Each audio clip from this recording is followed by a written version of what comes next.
요한복음 3장 3절부터 5절까지입니다. 요한복음 3장 3절부터 5절까지 한 목소리로 우리 읽겠습니다. 시작.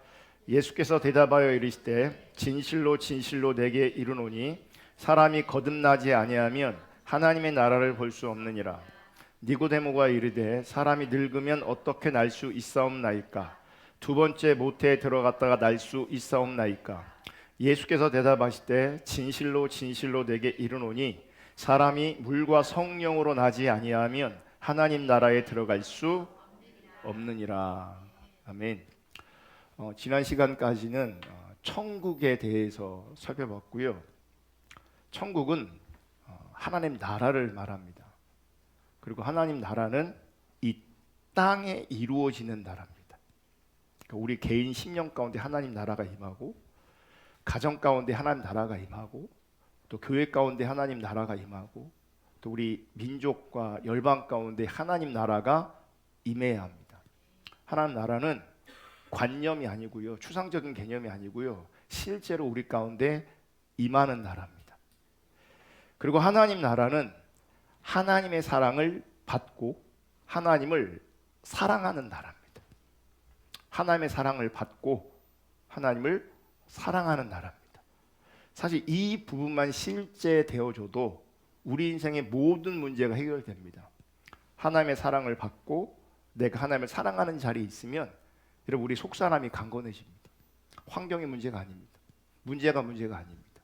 힘들 수 있고 어려울 수 있지만 내가 하나님 사랑받고 내가 하나님을 사랑하는 자리에 있기 때문에 충분히 이겨낼 수 있고 견뎌낼 수 있습니다. 아멘. 그러니까 하나님 나라가 이루어진 사람의 특징은 하나님이 사랑받음을 알고 있는 거고요, 하나님을 뜨겁게 사랑하고 있는 겁니다. 그게 하나님 나라가 임하는 겁니다. 그리고 하나님의 사랑을 받았기에, 그리고 하나님을 사랑하기에 그 하나님의 은혜와 사랑이 이웃 사랑으로 나타나는 겁니다. 그래서 하나님, 내가 받은 그 은혜와 그 사랑이 이웃을 향해 섬김을 통해 그 은혜와 사랑이 흘러가고 나누어지는 것이 하나님 나라입니다. 그게. 그래서 가장 먼저는 교회가 이런 하나님 나라의 성격이 나타나야 되는 거죠. 여기부터 하나님 나라가 이루어져야 되고 이 하나님 나라가 흘러가야 되는 겁니다.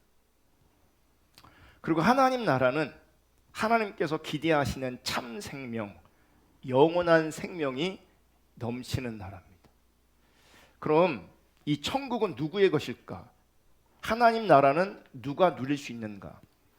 지난 시간에 여기까지 살펴봤는데 하나님 나라를 누릴 수 있는 자는 회개하는 자입니다. 우리 인간은 존재론적으로 이미 다 하나님을 떠나 있고 타락한 존재이기 때문에 사실 우리는 본질적으로 다 가짜입니다. 우리는 본질적으로 다 가짜예요. 아멘. 그리고 진짜를 추구하지 않으면, 참을 추구하지 않으면 나도 모르는 사이에 가짜의 속성이 지배하게 돼 있어요. 막 나타나게 돼 있어요. 그래서 하나님 나라를 누릴 수 있는 사람은 첫 번째가 내가 타락한 존재이기 때문에, 하나님 없는 존재이기 때문에, 내가 가짜이기 때문에 회개해야 되는 겁니다. 돌이켜야 되는 거죠. 회개한 자가 하나님 나라를 누리게 돼 있습니다. 그리고 회개란 죄악된 구습을 포기하고 이제 하나님을 선택하는 겁니다.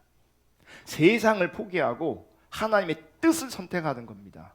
아멘. 그래서 회개함으로 말미암아 인생의 변화를 경험하고 체험하는 자리, 그게 하나님 나라가 되는 거죠. 하나님 나라가 시작되는 거죠. 이제 오늘은 여러분들이 가장 궁금해하는 것들을 나누기로 하는데 뭘까요? 누가 천국 가냐? 어떤 사람이 천국 갈 수 있냐? 어떤 사람이 진짜 하나님 나라의 백성이냐? 어떤 사람이 하나님 나라에 합당한가? 이제 이 부분을 다룰 겁니다. 여러분, 하나님 나라가 아무리 좋은 나라라고 하더라도 그 하나님 나라가 나와 상관없는 나라라면 적어도 나랑 그 하나님 나라는 아무런 의미가 없고 아무런 상관이 없는 거죠. 하나님 나라가 의미 있으려면 지금 그분의 나라가 나한테 임해야 되고요, 내가 그분의 나라에 들어가야 되는 거죠. 하나님 나라를 인정하는 게 굉장히 중요하지만 더 중요한 게 뭐냐면 이미 온 하나님 나라를 누리고 아직 안 온 하나님 나라에 내가 들어갈 수 있어야 되는 겁니다. 이게 더 큰 문제예요. 내가 하나님 나라를 인정하는데, 하나님도 인정하는데 내가 정작 그 자리에 있지 않다면, 내가 그 하나님 나라를 누리지 못하고 있다면 그 하나님 나라가 나랑 무슨 상관이 있냐는 거죠. 하나님 나라에 들어가는 자는, 하나님 나라 천국에 합당한 자는, 그러니까 네 종류로 이렇게 얘기할 수 있습니다. 첫째, 거듭난 사람이에요. 두 번째, 어린아이와 같이 순수한 믿음을 가진 자. 세 번째, 자기 것을 포기한 가난한 자. 네 번째, 하나님의 의를 이루려는 정의로운 자. 이런 사람들이 하나님 나라에 합당한 겁니다. 오늘 두 가지 살펴보고 다음 주에 두 가지 살펴볼 건데, 첫째, 거듭난 자. 그러면 하나님 나라는요, 거듭난 자의 나라입니다. 그럼 거듭남이 뭐냐? 말 그대로 다시 태어나는 걸 말하는 거거든요. 그럼 어떻게 다시 태어나는가? 어떻게 거듭나는가? 예수님은 바리새인이었던 니고데모에게, 유대 지도자였던 니고데모에게 거듭남을 이렇게 설명합니다. 오늘 본문이죠. 예수께서 대답하여 이르시되 진실로 진실로 내게 이르노니 사람이 거듭나지 아니하면 하나님 나라를 볼 수 없느니라. 거듭나야 하나님 나라를 볼 수 있어요. 그러니까 하나님 나라를 지금 못 본다는 얘기는 어떤 일인 거예요? 거듭나지 않은 거죠. 지난주에 한 번 태어나면 두 번 죽고, 두 번 태어나면 한 번 죽는다 그랬어요. 그게 믿음의 선배인 우리 청교도들이 그런 신앙을 가지고 있었다는 거예요. 그러니까 우리는 다시 태어나야 돼요. 다시 태어난 사람이 뭘 보냐면 하나님 나라를 볼 수 있어요. 그러니까 다시 한 번만 태어난 사람은 하나님 나라가 안 보여요. 그러면 자, 하나님 나라가 안 보이면 그분한테 지금 뭐가 보일까요? 세상이 보이겠죠. 세상에 영향을 받고 세상에 끌려다니겠죠. 거듭난 사람은 눈에 보이는 세상을 보는 게 아니라 눈에는 안 보이지만 그 하나님 나라를 본다고요. 거듭난 자에게 하나님 나라가 보여요. 그 고민하셔야 돼요. 나는 지금 하나님 나라를 보는 거듭난 자인가? 하나님 나라가 안 보이면 거듭난 사람이 아니에요 지금.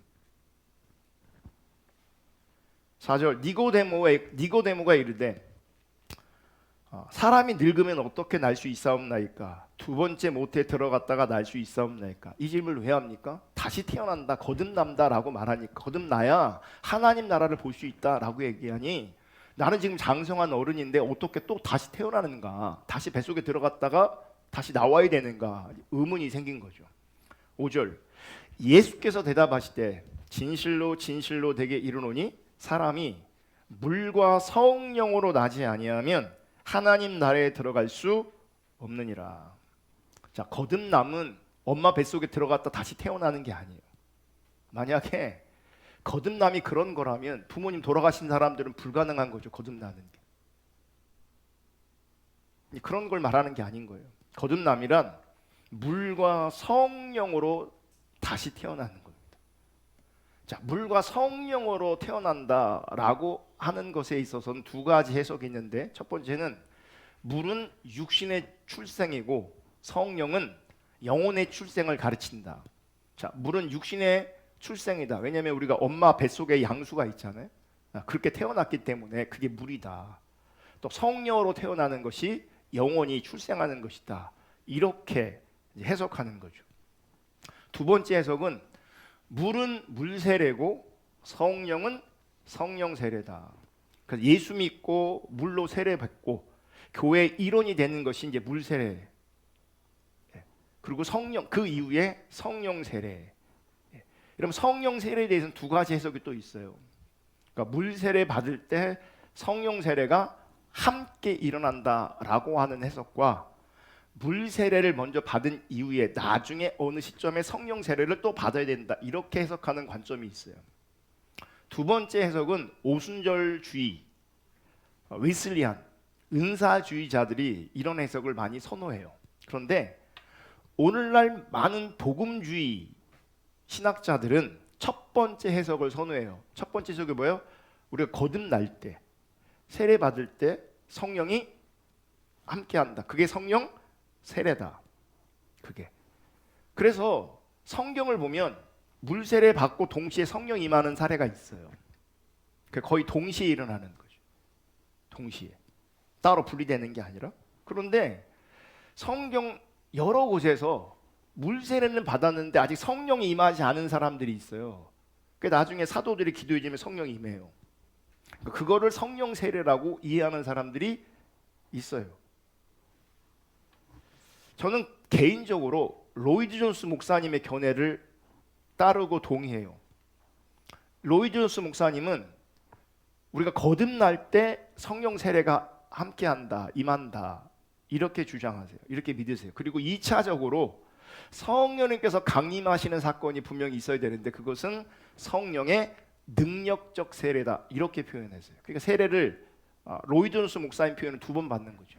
예수 믿을 때 성령 세례, 나중에 성령님께서 충만하게 역사하시는 강림하시는 그 세례를 성령의 능력적 세례라고 얘기해요.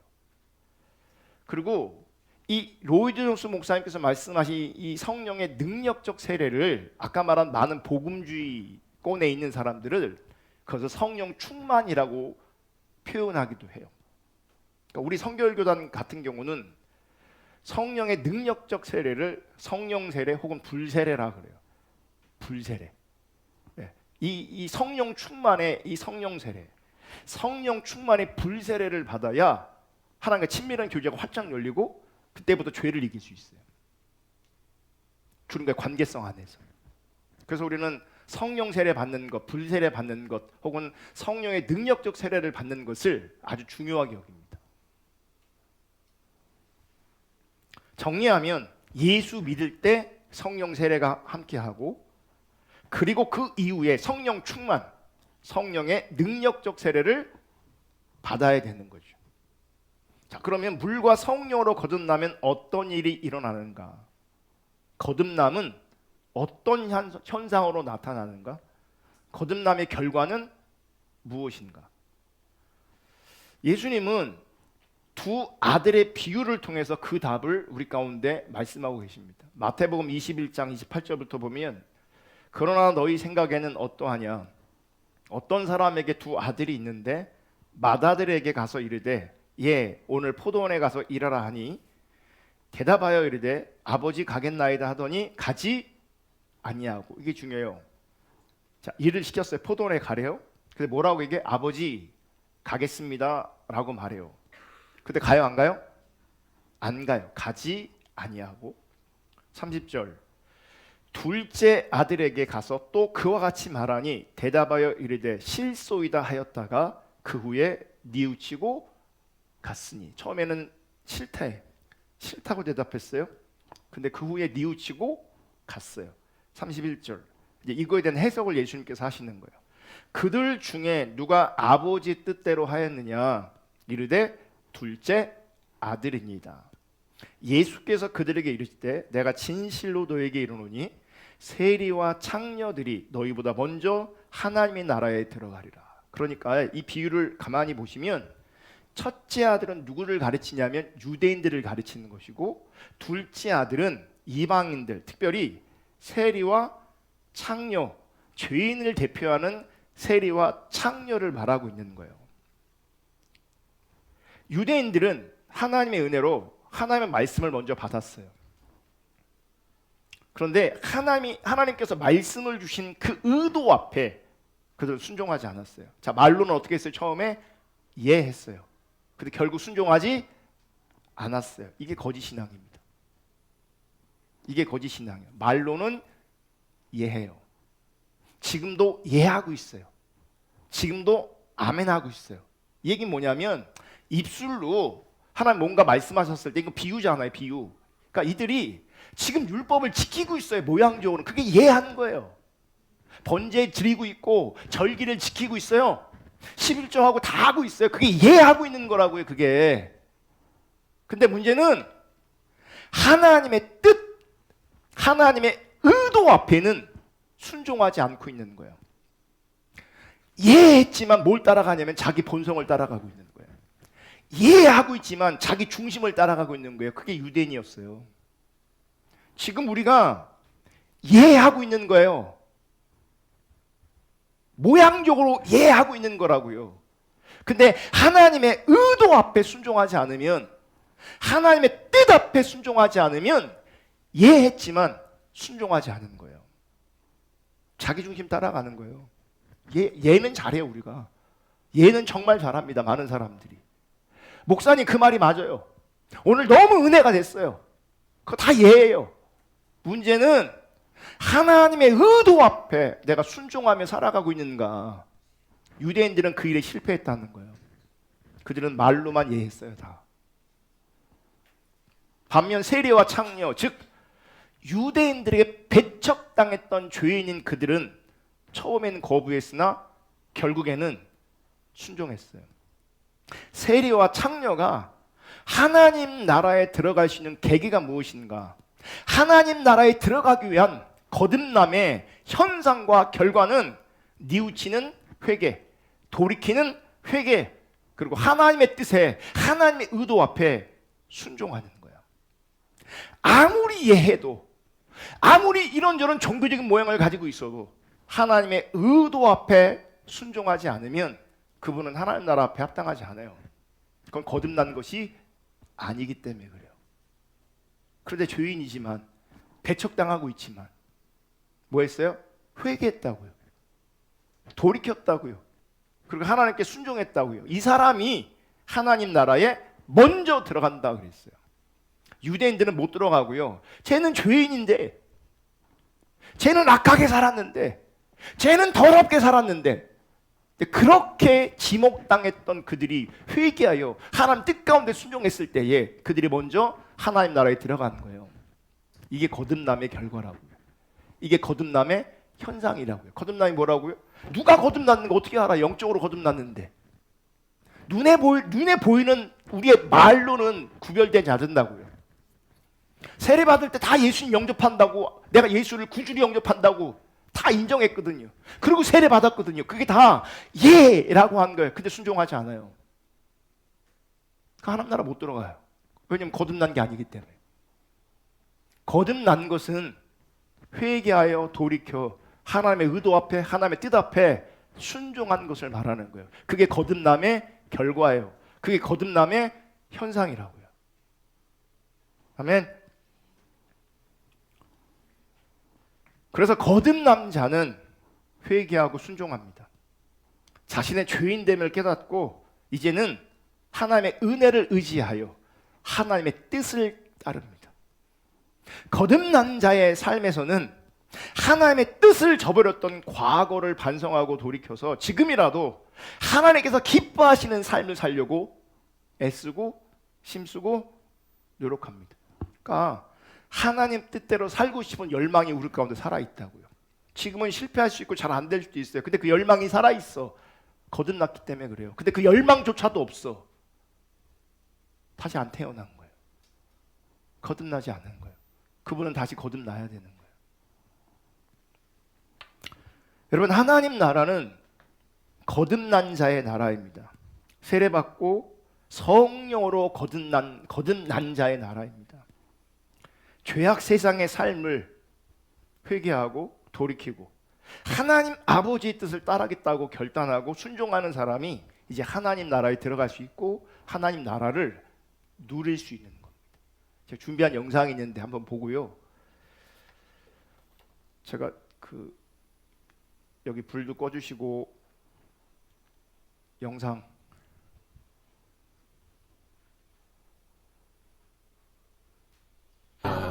뭐 1년 동안에 그렇게 읽은 것 같아요. 그래서 정말 예수가 진짜인가?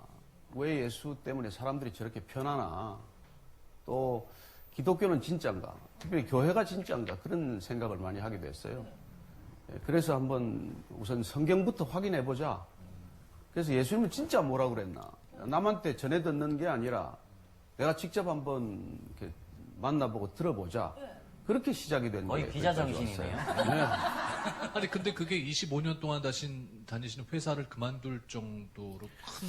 예, 저로서는 굉장히 충격적이었어요. 왜냐하면 그렇게 제가 쭉 읽어보고 내린 결론은 예수님은 진짜인데 왜 이 땅에 크리스찬들 이렇게 가짜가 많나? 예수님은 진짜인데 왜 교회는 이 모양인가?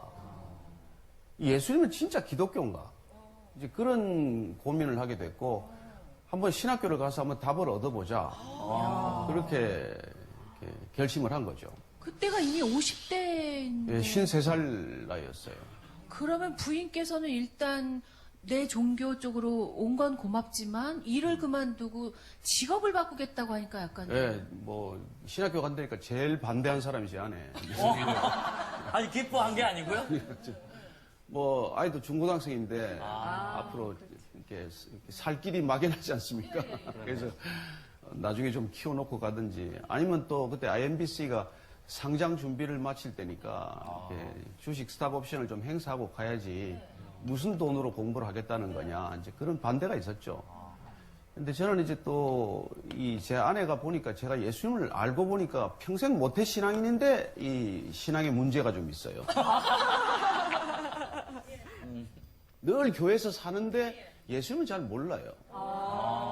죽으라고 교회를 다니고 섬기는데 이게 기쁨이 없어요.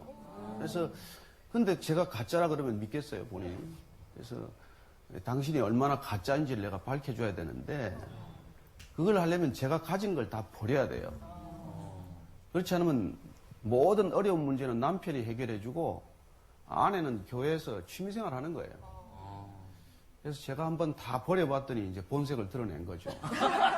어떻게 해요? 그게 어떻게 아니라 하라는 거예요? 걱정이 되죠. 애들 학비며 생활비며 이제 진짜 우리 믿음이라는 게 그렇게 쉽지 않은 일이에요. 사실은 다 믿는 채 하는 일이 많은 거지.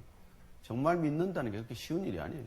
그거야 그렇죠. 그럼 그만 다 버리시고 내려놓으시고 네네. 그리고 보스턴으로 공부하러 갔죠. 가시고. 신학 잠깐만 멈춰주세요. 대학원을 가서. 그러면 사모님도 그때 이제 변화. 이제 그때 같이 자, 아니 불 안 켜주세요. 그냥 꺼놓으세요. 제가 보충 설명하려고 하는 거예요. 지금 아내가 이 남편이 기자잖아요, MBC 우리가 잘 아는.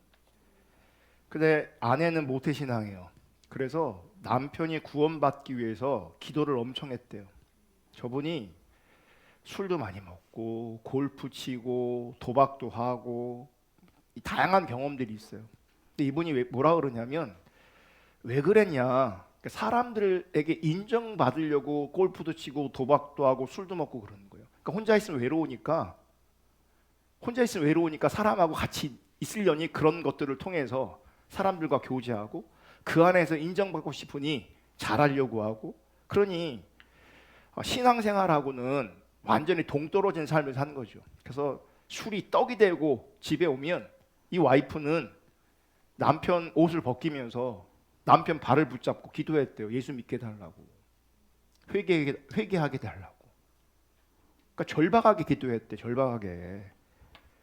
그러니까 하나님의 은혜로 이 마누라가 정상적인 교회를 다니는지 그렇지 않은지 확인해 보려고 그날 골프 치는 날이었는데 실내 골프장에서 근데 그날 그 골프장이 문을 닫아서 아내가 새벽 기도하는데 몰래 따라간 거예요. 잔입 취재하려고. 그 몇 번 따라갔다가 이게 놀라운 성령의 역사가 임한 거죠. 그래서 이분이 회개하고 돌이키고 예수를 믿게 되는 거예요. 그러면서 이분이 성경을 읽어본 거예요.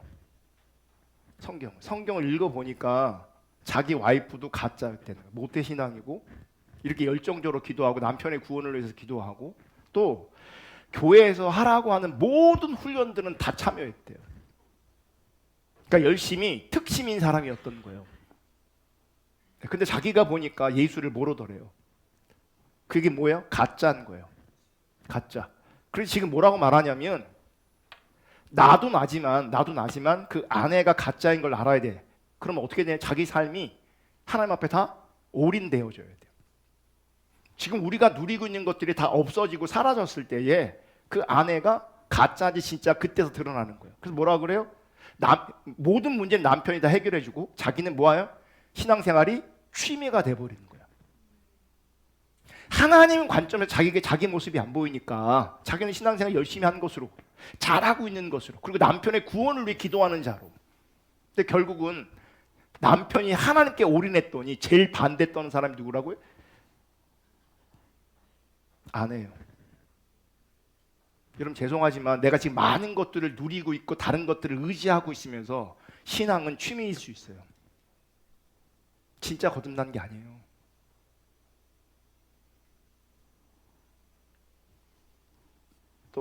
틀어주세요. 가서 정말 힘든 시간을 많이 겪었어요. 사실 또 자녀들도 같이 가신 거예요? 네, 아이들도 같이 갔고 이제 그 보스턴에서 교회가 새로 개척이 돼서 신학 공부하면서 교회를 같이 이제 시작을 하게 됐어요. 그래서 정말 아내가 이제 전도사 부인이 된 거죠. 사장 부인하다가 이제 전도사 부인 돼서 이제 별 고생을 다 하게 되고 또 정말 사람들한테 듣지 않아도 될 말도 듣고 이제 그러면서 인생의 바닥까지 내려가 본 거죠. 야. 그동안 대접받는 인생을 살다가 그야말로 이제 그 바닥까지 내려가 보고 그리고 정말 예수님을 이렇게 만나게 됩니다. 그래서 이제 남편을 새로 발견하게 되고 저 남편 때문에 내가 죽을 고생을 한 줄 알았는데 사실 내 남편이 나 때문에 고생했구나. 그런 이렇게 귀한 고백을 듣게 됩니다. 야. 그걸 그럼 나도 보스턴 가야 되나? 이거 어째요? 영어 돼요? 영어 돼요? 예? 영어 이걸리 됩니까? 안 됩니다. 영어 안 됩니다. 신학이 쉽지 않더라고요.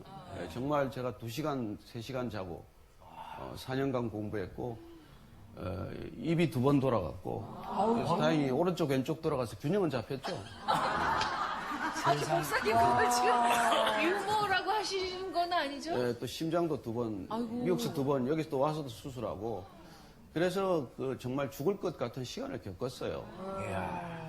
그러면 너무 힘들다. 이렇게까지 내가 본질로 파고들지 그냥 신자로서 믿으시는 제 거잖아요. 아내도 그렇죠. 뭐 제 아내도 예수 믿고 뭐 좋은 장로 되면 됐지. 뭐 그래 꼭 신학까지 해야 되냐 그랬는데 이제 저는 그랬어요. 이 예수님을 만난다는 건 올인하는 거지 한 달이 건치는 게 아니에요. 그러니까 나는 올인하고 싶었고 그렇게 올인할 때 제 아내도 같이 가기를 원했고 같이 가서 이런 그런 시간을 가짐으로써 사실 거기서 이렇게 뭘 더 안 게 아니라 정말 둘이서 하나 되는 시간을 가진 거죠. 뭐 그전에 그렇게 뭐 사이가 나쁜 건 아니에요. 30년 이상 살았지만 사이가 좋지만 그런 그 둘이 다 정말 바닥까지 내려가 보고 거기서 이렇게 영적으로 하나 된다는 그런 느낌, 그런 이 경험을 하게 되는 거죠. 그러니까 이런 경험을 하셔서 그런지 아까 소개해드린 것처럼 목사님께서는 다른 목사님들은 교회 오라고 하시는데 자꾸 오지 말라 그러고 또 우리 교회 오다가 한 달에 한 번은 딴 교회 가라 그러고 막 이렇게 좀 남다르게 하신다고 하는데 이승현 아나운서. 네. 예. 그런 데는 이제 다 이유가 있으신 건데요. 좀 이제 기존의 교회들이 성경의 예수님 말씀과는 좀 다른 부분이 있기 때문에 오늘 우리에게 잘못 우리가 알고 있는 기독교에 대해서, 기독교 진실에 대해서 알려주신다고 하셨습니다. 여러분이 잘못 알고 있는 기독교의 진실 첫 번째부터 살펴볼게요. 교회에 열심히 나가야 구원받는다. 늘 아니 이렇게 뭐 듣고 교회하고 살았는데. 구원하고는 상관이 없을 수도 있고 또 요즘 뭐 이단 교회가 얼마나 많습니까? 그래서 예수님을 만나야 구원받는 거지 교회 열심히 나간다고 구원받는 건 아니에요. 그래서 제가 교회 나오지 말라는 게 아니라 교회 가지 말라는 뜻이 아니라 사실은 교회 가는 것으로 불충분하다는 것이죠. 예수님께서는 교회가 되라고 우리를 부른 거지 교회 다니라고 부른 건 아니에요. 교회가 된다는 게 무슨 말씀이에요? 예수님께서 본인이 부른 사람들과 함께 공동체를 이룬 게 교회죠. 그러니까 사람들이 교회고 예수님을 내가 내 인생의 주인으로 내가 모시겠다. 내가 내 인생의 주인 되는 게 꿈인데 아까 제가 이 트로트 가수들 보니까 성공하는 게 꿈이잖아요. 그렇죠. 그리고 1인자가 되는 게 꿈인데 그게 아니라 예수님과 함께 사실은 이 세상을 살만한 세상으로 만드는 공동체 그 이름을 지어준 게 교회예요. 그러니까 교회만이 사사로운 이익이나 내 이해관계만을 추구하는 사람 사실 그런 사람과는 가장 상반된 삶을 살기 시작하는 것이죠. 그래서 저는 진짜 크리스찬이야말로 이렇게 공적인 삶을 살 수 있다 그렇게 믿습니다. 그래도 교회 열심히 그래서 다니고 교회가 되어야 되기 때문에 예. 교회 나오는 것 왔다 갔다 하는 것만으로는 불충분하다는 것이죠. 진짜 예, 마음속에 그러다가 종교인은 될 수 있을지 몰라도 정말 예수님과 함께 살아가는 진정한 신앙인은 되기가 쉽지 않아요. 형식에 치우칠 수 있는 그렇죠. 말씀입니다. 그래서 예수님이 지금도 오신다면 아마 교회 다니는 사람들을 불러내서 그분이 직접 정말 진정한 교회가 되기로 또 이렇게 결정을 하실 거예요. 그 맞는 말씀인 것 같네요. 그러니까요. 예. 자, 우리가 잘못 알고 있는 기독교의 진실 잠깐 두 번째 멈춰주세요. 살펴볼게요. 천당 보세요. 지금 이분이 참 저는 이거 보고 놀랐는데 저게 아침마당이요. KBS. 간증 프로그램도 아니고 CBS도 아니고 세상 방송인데 이 복음에 대해서 본질에 대해서 전할 수 있도록 하나님께서 이렇게 열으신 거죠. 그래서 잘 보세요. 교회를 왔다 갔다 하는 것이 구원을 보장하지 않아요. 교회 왔다 갔다 하는 거는 그러니까 건성건성 그냥 일주일에 한 번 왔다 갔다 하는 것을 왔다 갔다 하는 걸 말하는 게 아니고요. 예를 들면 저분의 와이프가 모태신앙이고 교회 열심히 다녔다고요. 모든 훈련을 다 참여했다고요. 그것들 포함해서 왔다 갔다 하는 거예요. 그게. 그러니까 주님을 만나야 되는 거예요. 거듭나야 되는 거예요. 그러니까 교회 안에 거듭나지 않은 종교인들이 넘쳐나는 거죠 지금. 그 저분이 그래서 가짜가 많다고. 자기 와이프도 가짜였다고. 여기서는 그런 말 안 하는데요. 다른 말씀이나 뭐 이런 자리에 뭐라고 말하냐면 하나님께서는 이런 가짜를 쓰셔서 자기를 구원하신다. 그리고 나를 회심시켜서 나 같은 사람을 통해서 가짜를 회개시킨다. 이게 하나님 일하심이라고. 여러분 거듭나셔야 돼요. 정말 거듭날 수 있기를 주님의 이름으로 축복합니다. 단순히 교회를 왔다 갔다 하는 게 아니라 교회됨을 하나님 나라를 이곳에서 이루어 가야 되는 거예요. 이게 거듭난 사람의 특징이라고요. 이게 거듭난 사람의 결과라고요. 그러니까 교회됨을 추구하지 않으면 주님 뜻 따라가지 않으면 여전히 가짜고 여전히 그분은 거듭나지 않은 것이고 거듭나지 않으면 그분은 하나님 나라에 합당하지 않은 거예요. 그냥 종교인이에요. 그냥 가짜예요.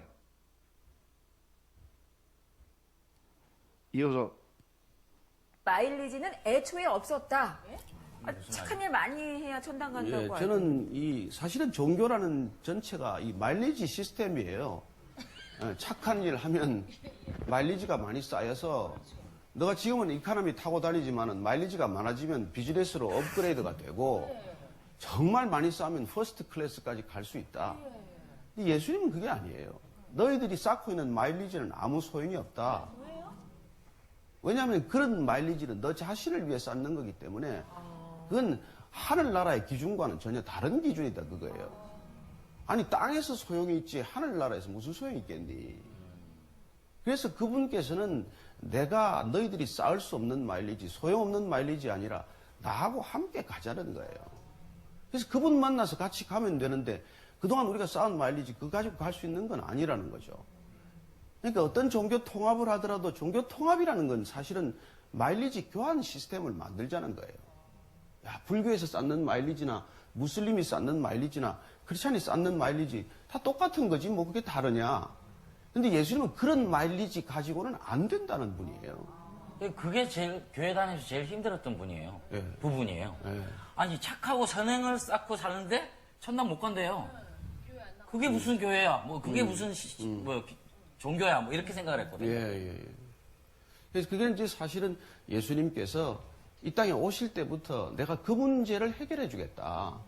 우리가 무슨 돈 문제, 건강 문제, 무슨 뭐 자리 문제 이것 때문에 그분이 십자가를 졌겠어요?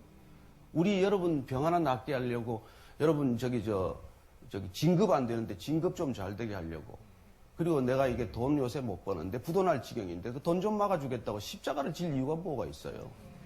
그건 우리의 죄 문제를 해결하겠다는 거고 그 죄 때문에 가로막혀서 네가 하나님하고 아버지 관계도 안 되니 내가 이 문제를 해결하면 너는 하나님이 아버지인 줄 알게 될 거다.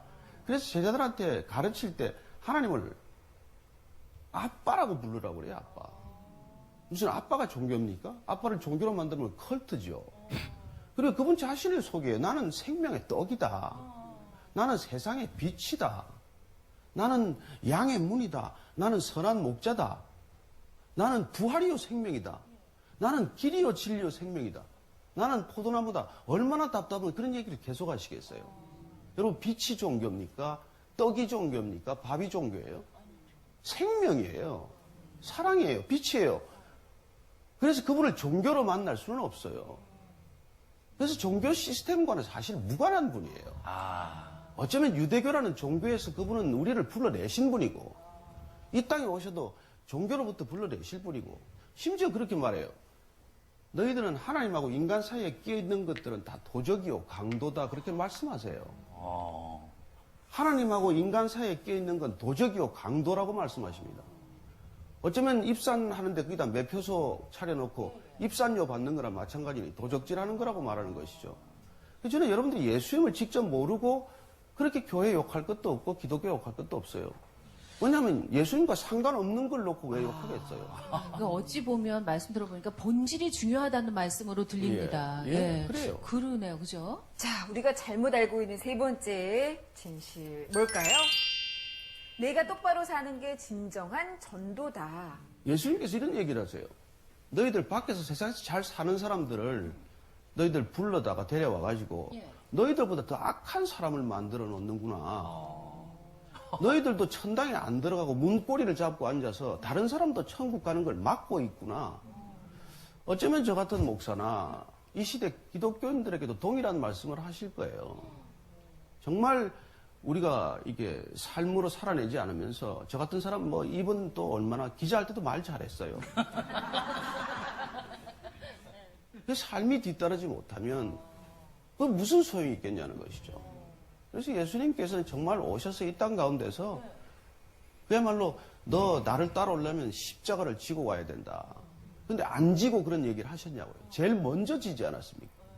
그분은 이 땅에 대접받으러 오지 않았어요. 나는 대접받으러 오지 않았다. 난 대접하러 왔다.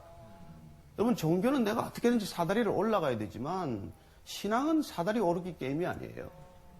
직급이 올라가는 게 아니에요. 그래서 예수님께서 나중에 온 사람이 너보다 먼저 갈 거다 그래요. 뒤에 온 사람이 먼저 가는 게 신앙이에요. 돌이키기만 하면 바로 거기 계세요. 부르기만 하면 그분 바로 오세요. 그래서 내가 내 안에 들어가서 같이 좀 살아보자. 그게 예수님의 진정한 의도예요. 근데 뭐 그분을 우리가 종교로 만들어서 그렇게 힘들 게 뭐 있어요? 아니, 수고하고 무거운 짐을 졌으면 다 나한테 와라.